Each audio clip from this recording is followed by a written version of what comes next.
హోంమంత్రిగా ప్రమాణ స్వీకారం చేసిన తర్వాత మొట్టమొదటిసారిగా ఈరోజు విశాఖపట్నంలో పోలీస్ డిపార్ట్మెంట్ వాళ్ళతోని కలెక్టర్ గారితోని కూడా ఎక్స్క్లూజివ్గా పోలీస్ డిపార్ట్మెంట్ వాళ్ళతో ఒక మీటింగ్ ఏర్పాటు చేసుకోవడం జరిగింది.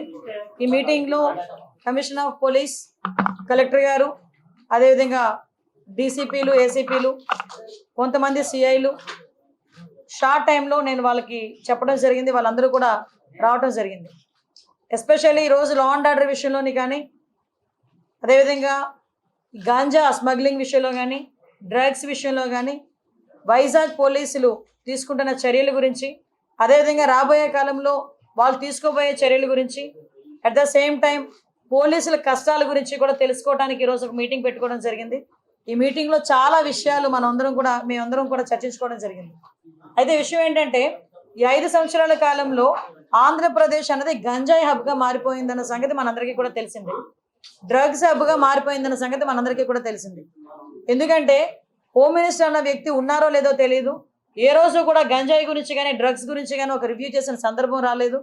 ఏ రోజు హోమ్ మినిస్టర్ పక్కన పెడితే కనీసం ముఖ్యమంత్రి కూడా ఏ రోజు కూడా ఇంత రేంజ్లో క్రైమ్ రేట్ పెరిగిపోతున్నా, గంజాయి స్మగ్లింగ్లు, అదేవిధంగా డ్రగ్స్ సరఫరా విపరీతంగా పెరిగిపోతున్నా జగన్మోహన్ రెడ్డి కూడా ఏ రోజు కూడా దీని మీద ఒక చర్యలు తీసుకున్న సందర్భం కూడా మనకు కనిపించలేదు.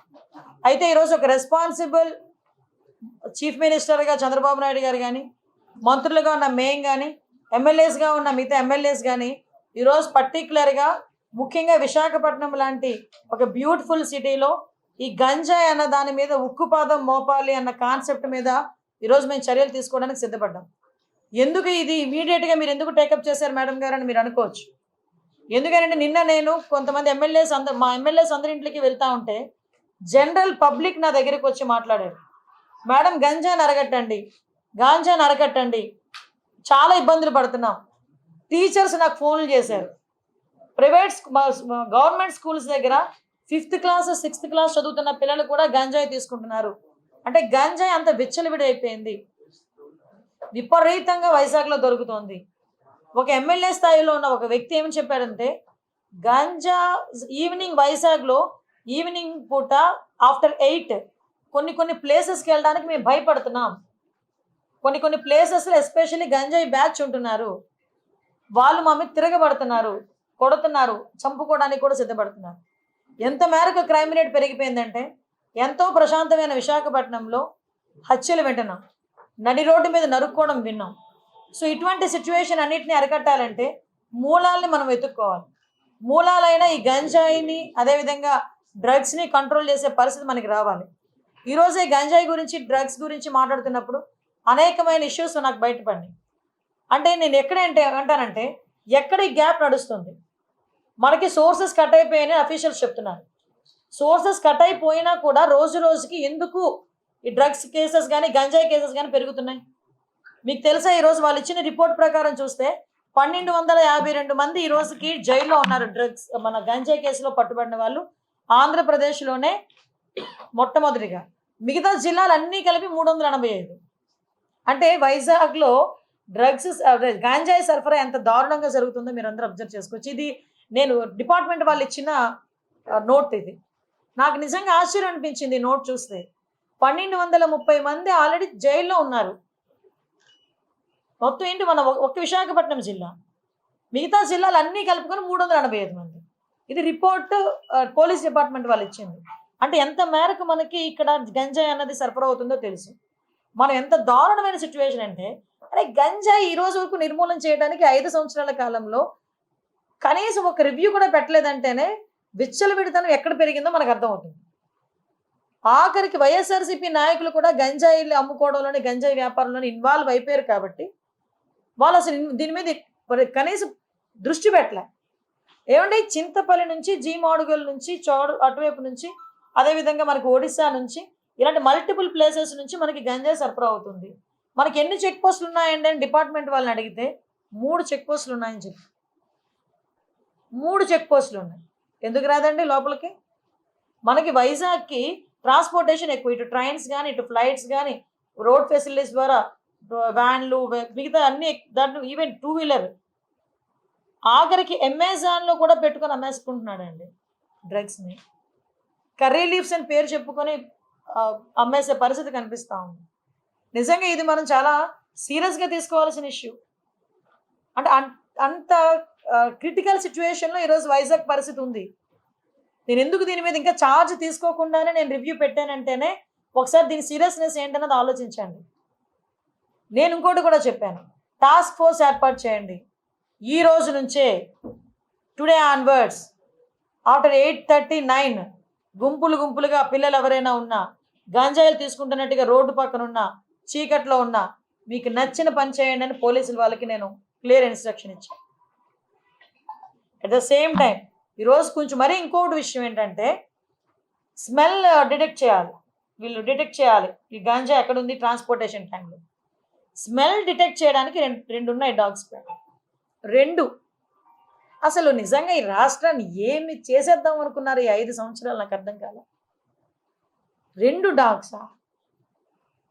కనీసం వాళ్ళకి ఇంకొకటి ఏంటంటే, పోలీసులు చెప్తా ఉంటే బాధ అనిపించింది, సీజ్ చేసిన వెహికల్స్ని వేర్ హౌస్ అనేది కూడా లేదు ఈ రోజు వరకు. అవన్నీ మాట్లాడితే ఒక పెద్ద ఆయన అన్నారు నాతో ఇందాక, మనకి కనీసం పోలీస్ అకాడమీ లేదండి. ఎంత దయనీయమైన పరిస్థితిలో పోలీస్ డిపార్ట్మెంట్ ఉంది, హోమ్ డిపార్ట్మెంట్ ఉంది అంటే పూర్తిగా 5 సంవత్సరాలు పొడుగు పెట్టేశారు. మీకు పోలీస్ అకాడమీ కట్టడానికి సెంట్రల్ గవర్నమెంట్ ఫండ్ 500 కోట్లు కర్నూలు దగ్గర మనకి అక్కడ అలాట్ అయింది. ఆ డబ్బులు ఏమండి అంటే ఏమో. గ్రేహౌండ్స్ అకాడమీకి మన దగ్గరే జగన్నాథపురంలో 1000 కోట్లు అలాట్ అయింది. వర్కులు జరుగుతున్నాయా అంటే తెలియదు. ఈ రోజు వరకు అది ఎక్కడుందో కనిపించలేదు ఈ 5 సంవత్సరాల్లో. అంటే ఎలాగ పోలీసులు వర్క్ చేస్తారు? పోలీసులకు ఇవ్వాల్సిన మినిమం ఫెసిలిటీస్ కూడా ఇవ్వకుండా పోలీస్ డిపార్ట్మెంట్ మీద మనం ఎంత ప్రెషర్ పెట్టినా పరిస్థితి ఏంటి? ఈరోజు ఇలాంటి ఇష్యూస్ని చాలా మేము డిస్కస్ చేస్తున్నాం. డెఫినెట్గా గాంజాయి విషయంలో ఉక్కుపాదం మోపడం అన్నది ఖాయం. గాంజాయి విషయంలో బతికేద్దాం, గంజాయితోనే వ్యాపారం చేసేద్దాం అనుకున్న ఎవరైనా ఈ రోజుతో క్లోజ్ చేసుకోండి. దీని మీద పర్యవేక్షణాలు చాలా సీరియస్గా ఉంటాయి. గంజాయితో దొరికితే ఏదో పాపం ఎంత దారుణం అంటే 18 నుంచి 25 సంవత్సరాల లోపు ఉన్న వాళ్ళు ఎక్కువ మంది ఈ గంజాయి ట్రాన్స్పోర్టేషన్లో. వాళ్ళు చెప్తూ ఉంటే బాధ అనిపిస్తుంది. ఒకరోజు నేను అక్కడ కూడా ఒకసారి సెంట్రల్ జైలు కూడా ఒకసారి వెళ్ళి చూస్తాను ఒకసారి వెళ్ళి. అక్కడ కడుపుతో ఉన్న వాళ్ళు, ప్రెగ్నెంట్ లేడీస్, చిన్న పిల్లలు, వాళ్ళందరూ కూడా ఈరోజు 1200 మంది జైల్లో ఉన్నారంటే ఏంటి దాని పరిస్థితి ఏంటి? అంటే ఇన్ని సంవత్సరాలు, ఈ 5 సంవత్సరాలు విశాఖపట్నాన్ని రాజధాని చేసేస్తాను మాట్లాడి ఏందయ్యా రాజధాని చేసావు అంటే గంజాయికి రాజధాని చేశారు, డ్రగ్స్కి రాజధాని చేశారు. రోడ్డు మీదకి వెళ్తా ఉంటే భయం వేస్తూ ఉంది. ఇటువంటి సిచ్యువేషన్ నుంచి కంపల్సరీగా ఒక మార్పు అయితే తీసుకురావాలి. ఆ మార్పు తీసుకురావడానికి వైజాగ్ ప్రజల్ని కూడా నేను సపోర్ట్ కోరుకుంటున్నా. డెఫినెట్గా పోలీస్ వాళ్ళకి సపోర్ట్ చేయండి. ఇంకొకటి కూడా చెప్తున్నా, గంజాయి విషయంలో నేను పోలీసులకి ఇన్ఫర్మేషన్ ఇది కూడా చెప్పాను. గంజాయి విషయంలో ఎవరైనా పట్టుబడిన తర్వాత పోలీస్ డిపార్ట్మెంట్ వాళ్ళకి మేము అధికార పార్టీకి సంబంధించిన వాళ్ళు మనం చెప్పినా కూడా మీరు టాలరేట్ చేయొద్దు అని చెప్పా. ఎవరైనా ఒకటే తప్పు చేసిన వాడు గంజాయి విషయంలో ఎట్టి పరిస్థితుల్లోని ఇది తెలుగుదేశం పార్టీ వాళ్ళైనా, జనసేన, బీజేపీ ఏ పార్టీ వాళ్ళైనా, ఆఖరికి వైఎస్ఆర్సీపీ వాళ్ళైనా ఎట్టి పరిస్థితుల్లోని ఎవరిని కూడా టాలరేట్ చేయాల్సిన అవసరం లేదు. టాలరేట్ చెయ్యం, ఎట్టి పరిస్థితులను టాలరేట్ చెయ్యం. టాస్క్ ఫోర్స్ ఈ రోజు నుంచే రంగంలో దిగుద్ది. చెక్ పోస్టులు పెంచుతున్నాం. చెక్ పోస్టుల దగ్గర సీసీ కెమెరాస్ కూడా మేము అరేంజ్ చేసుకోవడానికి సిద్ధపడుతున్నాం. చెక్ పోస్టుల దగ్గర సీసీ కెమెరాస్తో పాటు దాన్ని మానిటర్ చేయడానికి ఆల్రెడీ కంట్రోల్ రూమ్స్ దగ్గర ఉన్నాయి.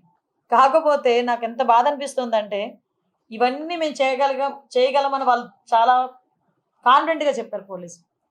కానీ ఈరోజు సిటీలోనే చూస్తే 1700 సీసీ క్యామ్స్ ఉంటే 700 పనిచేస్తున్నాయండి. ఏంటి అంటే మెయింటెనెన్స్కి డబ్బులు లేవు. ఈ 5 సంవత్సరాలు పోలీస్ స్టేషన్ మెయింటెనెన్స్కి డబ్బులు లేవు. వాళ్ళు ఇచ్చి 8000 రూపాయలు కూడా 5 సంవత్సరాలు ఇవ్వలేదు. ఏమైపోయిందండి ఈ డబ్బంతా?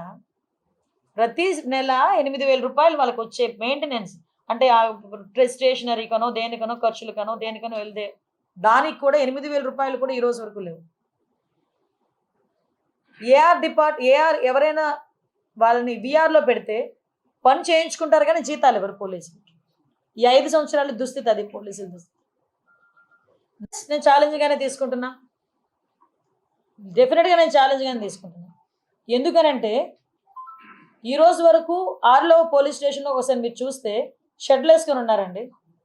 పోలీస్ స్టేషన్లో మినిమం ఫెసిలిటీస్ లేవు, మినిమం ఎమ్యూనిటీస్ కూడా కల్పించకుండా పోలీసులు ఉద్యోగాలు చేయమంటే ఎలా అవుతుంది? అలాగే నన్ను ఆల్ ఆఫ్ సడన్ వీళ్ళకి నేను ఏదో చేస్తాను కదా, చెయ్యొచ్చు. సిఎస్ఆర్ ఫండింగ్స్ ఉన్నాయి. కలెక్టర్ గారికి ఒకసారి కలెక్టర్ గారు నిజంగా 5 సంవత్సరాల్లో కలెక్టర్ గారు కూడా దృష్టి పెట్టుంటే వాళ్ళకి ఎంతో కొంత మంచి జరిగేదేమో. ఈ రోజు వరకు ఒక అకాడమీకి కానీ వేరే వీటికి వచ్చిన డబ్బులు ఏమైపోయినాయి? అవన్నీ పక్కన పెట్టండి. ఎకడమికల్ ఇష్యూస్ అన్ని పక్కన పెట్టండి. టెక్నికల్గా మనం చూసుకున్నా, వాళ్ళ వర్క్ సైడ్ మనం చూసుకున్నా, డెఫినెట్గా ఉన్న పోలీస్ డిపార్ట్మెంట్ వాళ్ళకి ఇంకొకటి విషయం చెప్తున్నా. ఈరోజు ఎవరైతే రిజర్వ్ పోలీసులు కొంతమంది ఉన్నారు, ఏపీఎస్బీ వాళ్ళందరూ కూడా ఏదో ఆ టైంకి వస్తారు, ఆ టైంకి వర్క్ చేస్తుంటారు, మళ్ళీ బ్యాక్కి వెళ్తుంటారు. అలాంటి వాళ్ళని కూడా మేము ఇంటిగ్రేట్ చేసి వాళ్ళతో కూడా కోఆర్డినేట్ చేసుకొని ఫర్దర్గా ఎటువంటి చెక్ పోస్టుల దగ్గర కానీ ఎక్కడైనా డ్యూటీస్ వేసేటప్పుడు వాళ్ళని కూడా యూజ్ చేసుకునేటట్టుగా ఎటువంటి టెక్నికల్ ఇష్యూస్ వాళ్ళకి లేకుండా ఒకసారి మొత్తం అఫీషియల్స్ అందరితో మాట్లాడి దాన్ని కూడా ఇంటిగ్రేట్ చేస్తాం. నాకు ఆశ్చర్యకరమైంది ఏంటంటే, ఇది పొలిటికల్. ఆశ్చర్యకరమైంది ఏంటంటే ఇన్ని ఫెసిలిటీస్ లేకపోయినా మాలాంటి వాళ్ళ దగ్గరికి వచ్చి ఎందుకు అరెస్టులు చేసేవారో మాకైతే అర్థం కాదు. పోలీసులు ఎందుకు అంత ప్రాణం పెట్టి పనిచేశారు? ఏమీ కల్పించకపోయినా పోలీసులను పెట్టి అంత ప్రాణం పెట్టి పనిచేశారే. మరి అన్ని ఫెసిలిటీస్ కల్పిస్తే మరి ఇంకెలా పనిచేస్తారో చూడాలి. ఏమో చూడాలి. అంటే మా మీద అంటారా, వాళ్ళ మీద అంటారా? నేను ఇంకోటి కూడా చెప్పా, ఎట్టి పరిస్థితుల్లోని కూడా సమయానికి అనుకూలంగా ఏదో సేఫ్ గేమ్ మాత్రం ఆడొద్దు. పోలీసులు కూడా ఇన్స్ట్రక్షన్ ఇచ్చి no safe games, only straight game. ఎట్టి పరిస్థితుల్లోని 3 నెలల్లో మార్పు తీసుకొస్తాం. 3 నెలలు టైం ఇచ్చా. 3 నెలల్లో ఎట్టి పరిస్థితుల్లోని వైజాగ్లో గంజాయి అన్నది ట్రాన్స్పోర్టేషన్ కానీ గంజాయి విచ్చలవిడితనం కానీ నేను తగ్గిస్తాం. నాకు చాలా కాన్ఫిడెన్స్ ఉంది. డెఫినెట్గా ఆ రకంగానే పనిచేస్తాం. నేను ఛార్జ్ తీసుకొని వచ్చిన తర్వాత కూడా డి అడిక్షన్ సెంటర్స్ మరీ దారుణం అండి. 3 ఉన్నాయట, 30 మంది ఉన్నారట. ఇక్కడేమో 1,200 మంది ట్రాన్స్పోర్ట్ చేసిన వాళ్ళు పట్టుకున్నారు. 30 మంది డి అడిక్షన్ సెంటర్లు అంటే 6 days 7 days సరిపోతాయి అన్న ఫీలింగ్. ఏదో ఆర్గనైజేషన్స్ ద్వారా చేస్తున్నారు. కేజీహెచ్లు ఎందుకు మనం ఒక బ్లాక్ తీసుకోలేకపోతున్నాం? So at the same time schools దగ్గర అవేర్నెస్ ప్రోగ్రామ్స్ కండక్ట్ చేయాలి. ట్రైబుల్లోని మనకి ట్రైబల్ ఏరియాలో అవేర్నెస్ ప్రోగ్రామ్స్ కండక్ట్ చేయాలి. పోలీసుల పరిస్థితి ఎలా అయిపోయిందంటే మాకు టీఏడిఎల్ లేవండి, ఆఖరికి ఏజెన్సీ అలవెన్స్లు కూడా లేవు 5 సంవత్సరాలు. సో అన్నిటినీ కూడా స్ట్రీమ్లైన్ చేస్తాం.